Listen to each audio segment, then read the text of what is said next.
روشنی میں اپنی عبادت کے لیے پیدا کیا. عبادت کیسے کرنی ہے، کس انداز سے کرنی ہے، کس طرح کرنی ہے، اس کے لیے اللہ تبارک و تعالیٰ نے پیغمبروں کو اس دنیا میں بھیجا. تقریباً 1,24,000 پیغمبر اس دنیا میں آئے. ایک موقع سے ایک صحابی نے اللہ کے رسول صلی اللہ علیہ وسلم سے سوال کیا کہ پیغمبروں کی تعداد اس دنیا میں آئی ہو کتنی ہے؟ تو اللہ کے رسول نے یہی تعداد بتائی 1,24,000. ان 1,24,000 پیغمبروں میں سے 25 پیغمبروں کا نام صرف قرآن ہے، جس میں سے 17 پیغمبروں کا نام صرف ایک آیت میں ایک جگہ پہ ہے، اور بقیہ الگ الگ جگہوں میں ان کا تذکرہ ہے، اور کسی کا صرف نام آیا ہے اور کسی کی پوری اسٹوری اور تفصیل کے ساتھ اللہ نے ان کو بیان کیا. اور 25 پیغمبروں کے علاوہ 3 پیغمبروں کا نام اللہ کے رسول صلی اللہ علیہ وسلم نے احادیث میں ذکر کیا ہے، جیسے حضرت شیخ علیہ السلام، اسی طریقے سے حضرت یوشع بن نون اور حضرت خضر علیہ السلام. حضرت خضر کے بارے میں علماء میں اختلاف ہے، وہ پیغمبر تھے یا نہیں. بہرحال ان 3 کا تذکرہ احادیث کے اندر ہے. سب سے پہلے پیغمبر حضرت آدم علیہ السلام اور سب سے آخری پیغمبر حضرت اللہ کے رسول صلی اللہ علیہ وسلم، ہم سب کے پیغمبر محمد صلی اللہ علیہ وسلم. اور حضرت ابراہیم علیہ السلام کے بعد بلکہ اس سے اوپر اگر لے لیتے ہیں تو سارے انسان حضرت آدم علیہ السلام کی اولاد. اس کے بعد نوح علیہ السلام کے زمانے میں جو طوفان آیا، چند تقریباً 82-83 لوگوں کے علاوہ کوئی اس دنیا میں بچا نہیں. اس طوفان میں نوح علیہ السلام سے دوبارہ دنیا شروع ہوئی، اسی لیے ان کو سیکنڈ آدم کہا جاتا ہے. پھر اس کے بعد حضرت ابراہیم علیہ السلام کی اولاد کے پیغمبری کا سلسلہ شروع ہوا. ان کے 2 بیٹے، ایک کا نام اسماعیل اور ایک کا نام اسحاق. اسماعیل علیہ السلام کی اولاد میں جو ان کا خاندان عرب میں جو ہے صرف ایک پیغمبر ہے، اور ہم سب کے آقا حضرت محمد صلی اللہ علیہ وسلم دنیا میں تشریف لائے حضرت اسماعیل علیہ السلام کی نسل سے. اور حضرت اسحاق علیہ السلام کی نسل سے بہت سارے پیغمبر اس دنیا میں آئے. حضرت اسحاق علیہ السلام کے بیٹے حضرت یعقوب علیہ السلام، جن کا سیکنڈ نیم اسرائیل تھا، اسی وجہ سے ان کی اولاد جو اس دنیا میں پھیلی ان کو بنی اسرائیل کہا جاتا ہے. بنی اسرائیل میں پیغمبروں کی ایک بڑی تعداد ہے، جس میں سب سے آخری پیغمبر بنی اسرائیل کے حضرت عیسیٰ علیہ السلام. چونکہ ہم مسلمانوں کا یہ عقیدہ ہے کہ عیسیٰ علیہ السلام اللہ کے پیغمبر ہیں. اللہ تبارک و تعالیٰ نے ان کو اپنے قدرت سے بغیر باپ کے پیدا کیا، جیسا کہ حضرت آدم علیہ السلام کو اللہ رب العزت نے بغیر ماں اور بغیر باپ کے پیدا کیا. اللہ تبارک و تعالیٰ ہر چیز پر قادر ہے. ان اللہ علی کل شیء قدیر. ویسے تو اللہ تبارک و تعالیٰ نے سبب کو رکھا ہے اس دنیا میں کہ عورت اور مرد کے ملاپ سے بچے کی ولادت ہوتی ہے، لیکن اللہ تبارک و تعالیٰ نے عیسیٰ علیہ السلام کو بغیر باپ کی پیدا کر کے یہ بتا دیا کہ اللہ تبارک و تعالیٰ جو چاہے بغیر سبب کے بھی اس کام کو کر سکتا ہے. حضرت عیسیٰ علیہ السلام کی جو ماں تھی مریم، ان کے نام سے قرآن کریم کی پوری ایک سورت ہے، بڑی تفصیل سے اللہ تبارک و تعالیٰ نے اس پورے خاندان کا تذکرہ کیا. عیسیٰ علیہ السلام کی ماں مریم، ان کی ماں کا نام حنا بنت فاطمہ، اور ان کے جو فادر تھے حضرت عیسیٰ علیہ السلام کی جو نانا تھے ماں، ان کے نام سے بھی ایک سورت ہے قرآن کریم کی سورہ آل عمران. تو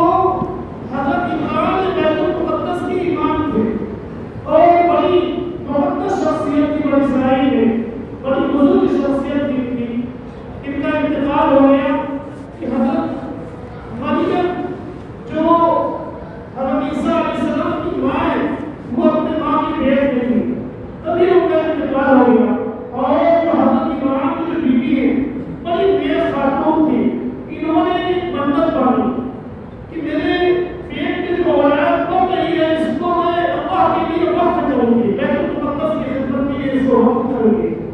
اور جب لڑکی پیدا ہوئی انہوں نے سوچ رکھا تھا کہ لڑکا پیدا ہوگا تو اس کو بیت المقدس کی خدمت کے لیے میں ڈونیٹ کروں گی، وقت کروں گی، وہ بیت المقدس کی خدمت کرے گا، اس کے لیے اس کو آزاد رکھا جائے گا۔ لیکن جب لڑکی پیدا ہوئی تو وہ کہنے لگی کہ ارے یہ تو لڑکی ہے، اب میری برکت کیسے پوری ہو؟ تو اللہ تبارک و تعالیٰ نے ان کی طرف التفات کیا، فرشتے کے ذریعے سے ان کی طرف یہ بات پہنچائی کہ یہ لڑکی بہت سارے لڑکوں سے بہتر ہوگی، اور اللہ تبارک و تعالیٰ اس لڑکی کو قبول کرتا ہے۔ اس کو بیت المقدس میں دے دیا گیا اس بچی کو،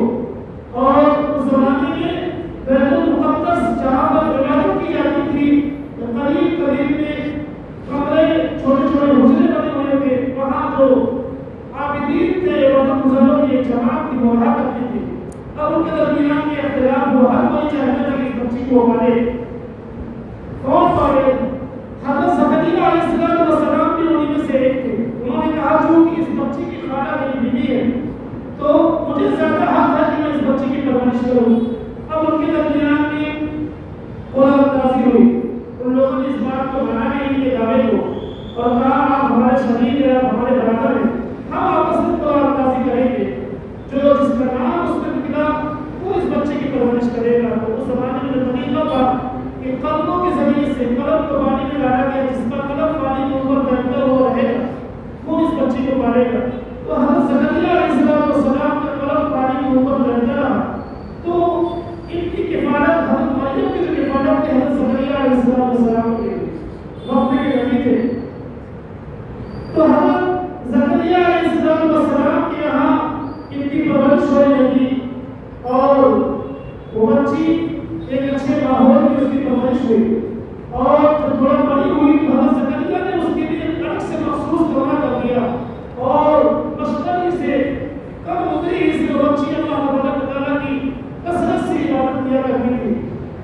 جب حضرت زکریا علیہ السلام کبھی جاتے حضرت مریم کی فیملی کے لیے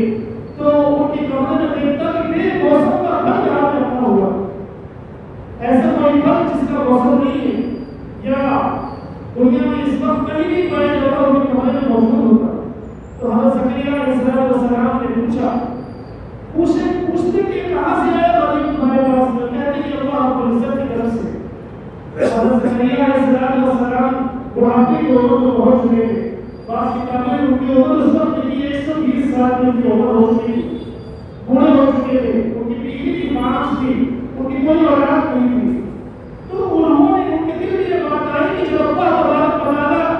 مریم کو بے موسم کا پھل ان کو پہنچا سکتا ہے تو بڑھاپے میں ہمیں بھی اولاد سے نواز سکتا ہے۔ اللہ تبارک و تعالیٰ سے انہوں نے دعا کی، اللہ تبارک و تعالیٰ نے ان کو ایک بیٹے کی خوشخبری سنائی اور بیٹے کا نام بھی بتا دیا کہ اس کا نام یحییٰ ہو، اور وہ اپنے متقی اور عبادتگزار ہوگا۔ تو حضرت یحییٰ کی پیدائش ہوئی اور اس کی علامت بھی بتا دی گئی کہ تم 3 دن تک بات نہیں کر سکو گے لوگوں سے۔ حضرت یحییٰ علیہ السلام پیدا ہوئے، اور رسول نے لکھا ہے کہ حضرت یحییٰ اور حضرت عیسیٰ علیہ السلام کی جو عمر تھی ان کے درمیان میں 6 مہینے کا فرق تھا۔ حضرت عیسیٰ کی اخلاصات بھائی حضرت یحییٰ علیہ السلام، یہودیوں نے دشمنی کی ان سے، اور یہودیوں نے حضرت یحییٰ علیہ السلام کو شہید کر دیا، اور پھر حضرت عیسیٰ علیہ السلام کی پیدائش کا قصہ بھی قرآن کریم میں بڑی تفصیل سے بیان کیا کہ ایک مرتبہ حضرت مریم ایک الگ طرف جگہ پہ گئی، ایک پردہ ڈال دیا وہاں پہ، تو ایک انسان کی شکل میں فرشتہ وہاں پہ ظاہر ہوا، نوجوان کی شکل میں حضرت جبرائیل علیہ السلام۔ تو انہوں نے سوچا کہ یہ نوجوان ہے، کسی غلط علاقے سے آیا ہے، ان سے کہا کہ تو یہاں سے چلا جا، میں تجھ سے اللہ کی پناہ مانگتی ہوں۔ تو اس نے کہا کہ میں کوئی انسان نہیں ہوں، میں فرشتہ ہوں، میں تمہارے پاس آیا ہوں کہ تمہیں ایک بیٹے کی خوشخبری سناؤں۔ تو انہوں نے کہا مجھے بیٹا کیسے ہو سکتا ہے؟ اس لیے کہ بیٹا ہونا یا تو شادی ہوئی ہو، کوئی اس کا مین کمپینین ہو، کسی لڑکی کا مجھ سے اولاد ہوتی ہے، یا تو وہ اخلاق کی بری ہو، کسی بدکاری کے ذریعے سے کوئی ہو، اس کا بیٹا ہو، نہ تو میں بری ہوں ورنہ میری شادی ہوئی، کسی انسان نے مجھے کشف بھی نہیں کی مجھے اولاد کیسے ہو سکتی ہے؟ تو اس فرشتے نے کہا کہ اللہ تبارک و تعالیٰ کے لیے بالکل آسان ہے، وہ ویسا ہی ہوگا۔ پھر اس فرشتے نے ان کو بھوک ماری، آستین کے پاس سے ان کی گریبان میں بھوک ماری تو ان کو پریگننسی ہوئی، اور پھر یہ وقت گزرتا رہا، اور پھر جب ولادت کا وقت قریب آیا تو قرآن کریم نے اس بات کو بھی نقل کیا کہ بڑی پریشان ہوئی وہ، اور کہنے لگی کہ کاش کہ میں مر گئی ہوتی، موت کی تمنا کرنے لگی۔ موت کی تمنا کرنا جائز نہیں ہے، لیکن ان کی جو تمنا تھی وہ اس وجہ سے تھی کہ وہ کہہ رہی تھی کہ میں قوم کو کیا جواب دوں گی؟ قوم میں تو میں ایک ظالمہ، ایک عابدہ، ایک عبادت کرنے والی مشہور ہوں، جب قوم کے پاس اس بچے کو لے کے جاؤ گی تو لوگ اس پر بڑا بڑا سے الزام لگائیں گے اور مجھے برا بھلا کہیں گے، میں قوم کو کیا جواب دیں گی؟ میں مر گئی ہوگی، میرا نام شاک میں میرا ہوگا۔ لیکن اللہ تبارک و تعالیٰ نے فرشتے کو بھیج کر ان کو تسلی دی کہ جس جگہ میں تم ہو، کسی کے نشے میں اللہ تمہارے لیے ایک نہر جاری کر دی، تم اس کا ٹھنڈا پانی پیو، جو کھجور کا درخت ہے اس کو ہلاؤ تو تازہ اور پکی کھجور تمہارے پاس میں گرے گی۔ تو حضرت مریم علیہ السلام کی وہاں سے ولادت ہوئی، اور اللہ رب العزت نے ان کو فرشتے کے ذریعے سے میسج پہنچایا، پیغام پہنچایا کہ جب تم اس کو اپنی قوم کے پاس لے کے جانا تو قوم میں لوگ پوچھیں کہ مریم یہ بچہ کہاں سے ملا ہے، اس بچے کی طرف اشارہ کر دے گا، اور کہہ دینا کہ میرا روزہ ہے۔ جیسا کہ ہمارے یہاں روزہ اس طرح ہوتا ہے کہ ہم صبح ساجد سے لے کر کے روزے افطار تک کچھ کھاتے پیتے نہیں، کھانے پیتے اور خواہشات سے رک جانے کا نام روزہ ہے۔ اس قوم میں نہ بولنے کا نہیں روزہ، نہ بولنے کا روزہ، تو آج میرا روزہ ہے، اشارہ کرتے ہیں اس بچے کی طرف۔ انہوں نے جب بچے کی طرف اشارہ کیا تو بچے نے بولنا شروع کر دیا کہ میں اللہ کا بندہ ہوں، اللہ تبارک و تعالیٰ نے مجھے نبی بنایا ہے اور مجھے کتاب دیا، اور ایک لمبی سی تقریر قرآن کریم کی ان کی نقل کی ہے کہ ایک شاندار طریقے سے، بہترین انداز سے حضرت اپنی قوم کے سامنے حضرت عیسیٰ علیہ السلام نے بیان کیا اس چیز کو۔ اور یہاں پر ایک بات ہے ہم سمجھتے ہیں کہ بچپن میں پیدائش کے بعد خالی عیسیٰ علیہ السلام کا یہ معجزہ نہیں ہے کہ انہوں نے بات کی، بلکہ اور بھی بچوں کے بارے میں حدیث میں آیا ہے کہ بچپن میں ان کے علاوہ 30 بچوں نے اور بھی بات کیا، جیسے بنی اسرائیل کے ابراہیم تھے جن پر الزام لگا تھا، تو ان کی ایک بچے نے گواہی دی ان کے پاس دامنی کی، دودھ پیتا بچہ وہ بول پڑا ان کے پاس دامنی کی۔ اسی طریقے سے حضرت یوسف علیہ السلام کو جب الزام لگا تھا، زلیخا نے الزام لگایا تو ان کے پاس دامنی کی طور پر بھی دودھ پیچھے بچے نے ان کی گواہی دی۔ اور اسی طریقے سے ایک اور واقعہ بیان کیا جاتا ہے۔ تو بہرحال عیسیٰ علیہ السلام اس وقت انہوں نے اپنے ماں کے پاس دامنی کی گواہی دی۔ عیسیٰ علیہ السلام اپنی قوم میں بڑے ہونے لگے، قوم کے کچھ لوگوں نے ان کا ساتھ دیا جو کمزور قسم کے لوگ تھے، جیسے موسم میں فشر میں فشنگ کرنے والے، اسی طرح جو کپڑا ڈھونڈنے والا کا کام کیا کرتے ہیں۔ مطلب یہ ہے کہ تب جو ان کی قوم میں جو کمزور طبقہ ہے ان لوگوں نے ان کا ساتھ دیا، جن کو حواریین کہا جاتا ہے، اور ان بڑی تعداد میں لوگ بھی دشمن بن گئے حضرت عیسیٰ علیہ السلام کے۔ اور ایک مرتبہ ان لوگوں نے حضرت عیسیٰ علیہ السلام کو گھیرا مارنے کے لیے، تو ایک شخص جو اندر داخل ہوا تھا گھر میں مارنے کے لیے عیسیٰ علیہ السلام کو، اللہ تبارک و تعالیٰ نے عیسیٰ علیہ السلام کو تو زندہ ان کی روح اور جسم کے ساتھ فرشتوں کے ذریعے سے آسمان میں اٹھا لیا، اور وہ شخص جو اندر داخل ہوا تھا اس کا اوپر کا حصہ عیسیٰ علیہ السلام جیسا کر دیا، اور پھر لوگوں نے اسی کو پکڑا اور پھانسی پر لٹکا دیا۔ لیکن اب یہ بات ان کے لیے بڑی مشکل ہو گئی کہ اگر وہ عیسیٰ علیہ السلام سے تو ہمارا آدمی کہاں گیا، اور اگر وہ ہمارا آدمی تو عیسیٰ علیہ السلام کہاں گئے۔ یہودی بھی یہ کہتے ہیں کہ ہم نے عیسیٰ علیہ السلام کو پھانسی پر لٹکا دیا، مار دیا، اور یہی عقیدہ عیسائیوں کا ہی، لیکن قرآن کریم ریجیکٹ کرتا ہے اس دونوں کے عقیدے کو، کہتا ہے وما قتلوہ وما صلبوہ ولکن شبہ لہم، نہ تو انہوں نے قتل کیا عیسیٰ علیہ السلام کو، نہ ان کو سولی پر لٹکایا ہے، اللہ تبارک و تعالیٰ نے ان کو زندہ آسمان میں اٹھا دیا، اور حدیث کی اس کا تذکرہ ہے جب دجال نکلے گا اور حضرت امام مہدی آئیں گے، حضرت امام مہدی امامت کے لیے آنے والے ہوں گے دمشق کی جامع مسجد میں، اسی وقت حضرت عیسیٰ علیہ السلام دمشق کی جامع مسجد میں جو مینارہ ہے فرشتوں کے ذریعے سے وہاں پر اتریں گے، اور پھر حضرت امام مہدی پیچھے ہٹنے کی کوشش کریں گے کہ آپ امامت کریے، وہ کہیں گے آپ ہی امامت کریے، آپ امام ہیں، اور پھر دجال کو تلاش کریں گے اور پیچھا کریں گے، اور مقام لطف تک پہنچ کر کے جو اسلامی زمین میں ہے وہاں پہنچ کر کے حضرت عیسیٰ علیہ السلام اس کو مانیں گے، دنیا میں امن انصاف قائم کریں گے۔ ایک بات اور ہے کہ وہ آئیں گے عیسیٰ علیہ السلام ایک پیغمبر کی حیثیت سے نہیں آئیں گے، بلکہ ہم سب کے پیغمبر حضرت محمد صلی اللہ علیہ وسلم کے ایک امتی ہونے کی حیثیت سے آئیں گے۔ اللہ تبارک و تعالیٰ نے عیسیٰ علیہ السلام کی اس دنیا میں آنے کا جو مشن بیان کیا ہے وہ دو مشن بیان کیے۔ عیسیٰ علیہ السلام نے اپنے آنے کا مشن جو بیان کیا، اللہ نے اس کو کوٹ کیا ہے قرآن کریم میں۔ پہلا مشن تو یہ بیان کیا ہے کہ میں اس دنیا میں آیا ہوں تورات کو کنفرم کرنے کے لیے۔ تورات جو موسیٰ علیہ السلام پر نازل ہوئی، اس میں کچھ چیزیں جو یہودیوں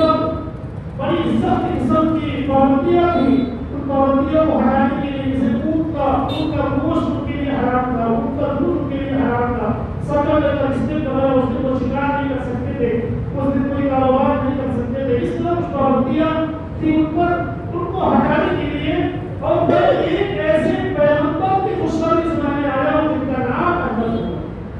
ہم سبھی کو معلوم ہے کہ ہمارے پیغمبر صلی اللہ علیہ وسلم کا نام محمد رکھا گیا تھا، اور احمد آپ کی ماں نے آپ کا نام رکھا تھا، اور بعض محدثین نے احمد سے مراد آپ کی مستی مانا لی، جیسے آپ کا ذاتی نام محمد ہے اور مستی نام بہت سارے ہیں، باقی کتابوں میں 99 تک کہے جاتے ہیں اللہ کے رسول صلی اللہ علیہ وسلم کے مستی نام، اس میں سے ایک احمد بھی ہے۔ احمد کا مطلب ہے سب سے زیادہ اللہ کی تعریف کرنے والا، سب سے زیادہ اللہ تبارک و تعالیٰ کی تعریف کرنے والا، یہ اللہ کے رسول صلی اللہ علیہ وسلم کے نام کے ساتھ ہمارا تذکرہ ہے۔ اور ان کی ریلیجیس کتابوں میں فارم قریب کا لفظ بھی آیا ہے، فارم قریب کا ترجمہ ہم کرتے ہیں اس کے بارے میں یہی احمد کے بنتے ہیں، یا اسی طریقے سے ہندوازم کی کتابوں میں اللہ کے رسول کا تذکرہ ہے، وید اور دوسری کتابوں میں، اور اس کا معنی بھی احمد کے بنتے ہیں کہ سب سے زیادہ اللہ تبارک و تعالیٰ کی تعریف کرنے والا۔ اب عیسائیوں کا جو عقیدہ ہے عیسیٰ علیہ السلام کے بارے میں فالس بلیف ہوتے ہیں، ان کا یہ ہے کہ عیسیٰ علیہ السلام وہ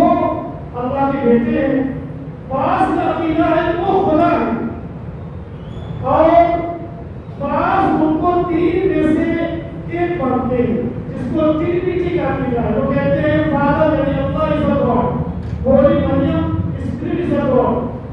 سن عیسیٰ از اے گاڈ۔ اب وہ کہتے ہیں تین نہیں ہوئے بلکہ ایک ہوئے، تین ملا کر کے ایک ہوئے، اور ایسا بھول بھولیا ہے کہ آپ سب پیٹ کر کے رہ جاؤ، سمجھا نہیں سکتے نہ آپ سمجھ سکتے ہو۔ بڑے سے بڑا ان کا اسکالر ہے، ان سے کہو کہ آپ کی ٹرینٹی کو سمجھائیں وہ کیا ہے، وہ کہے گا میری کمپنی کی ہے، ریکارڈ دس ہے، میں نے خود اس کا ترجمہ کیا، ان کے فادر سے پوچھا کہ میری کمپنی کی ہے، اور کوئی کرسچن نہیں ہو سکتا جب تک کہ ٹرینٹی کو بلیو نہ کرے، اس پر ایمان آ گیا ہے۔ انشاءاللہ اس کا کچھ حصہ اپنے جمعہ میں اللہ تبارک و تعالیٰ ہم سب کو پیغمبروں کے تعلق سے صحیح عقیدہ رکھنے کی توفیق عطا فرمائے، اور ہمیں اپنے نبی صلی اللہ